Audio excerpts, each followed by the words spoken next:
I am back, and here at the Spotlighted Reviewing Station to bring you our 4-inch articulated ROUGE the BAT action figure from Jakks Pacific's Sonic the Hedgehog articulated series. But before we take a look at her, let's take a look at the packaging. And in order to do that, I have to go back a few takes. So here she is before I removed her out of packaging, and as you can see, packaging is what it is. It's generic as all can be, but that's fine.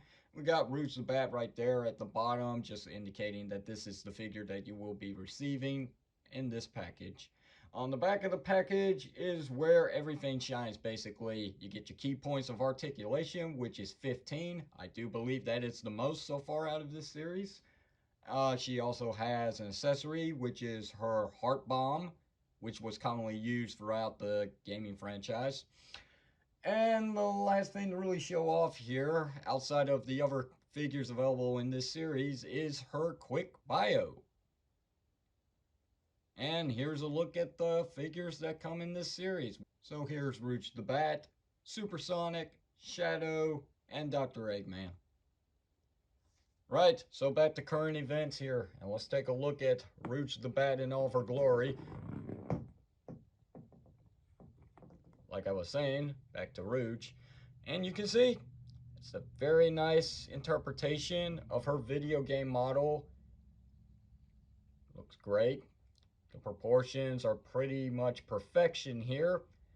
I have no reason to complain at all. A little bit of some nitpicking here, but we'll get to that in just a moment, but nothing to really take away from the figure. Sculpting is phenomenal. I love the paint application on this figure.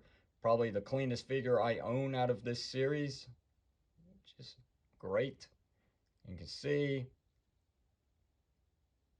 Very nice. Here's a look at the bottom. Very good. The boots look perfect. The gloves look perfect.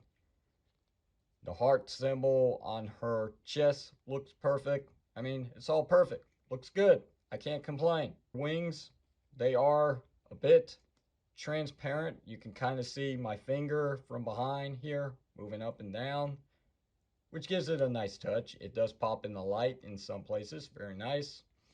And that's about it. Not much else that I can really say about this small little figure. And I mean, she is very small.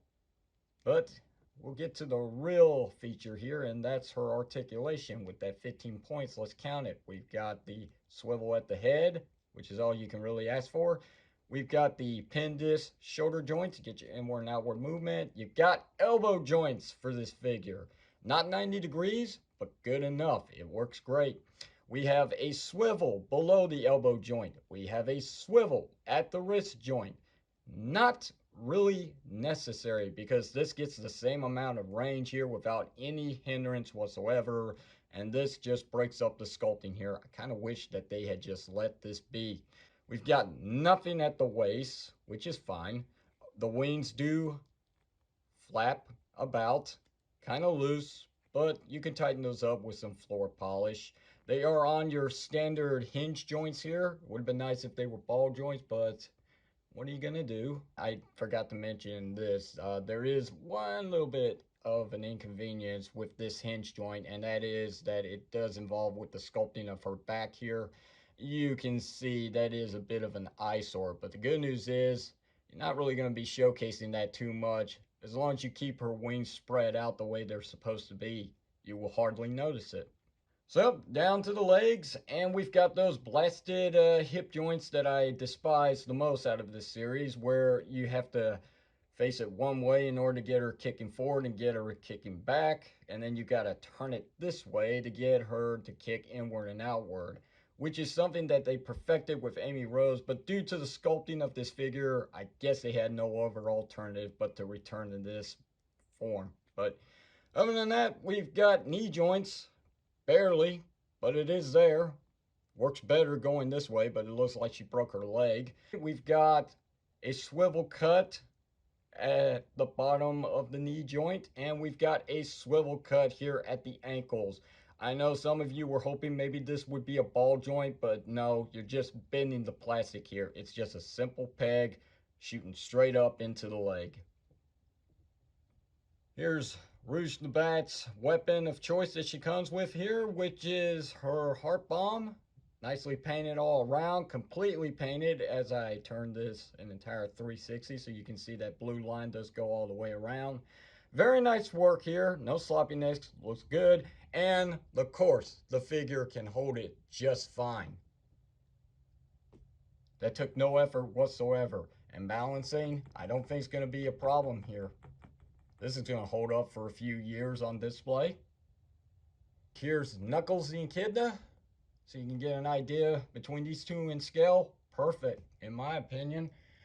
And lastly, because someone's going to make mention of this, here's Amy Rose. Yeah, so you can see Amy Rose is just way too big for this series here.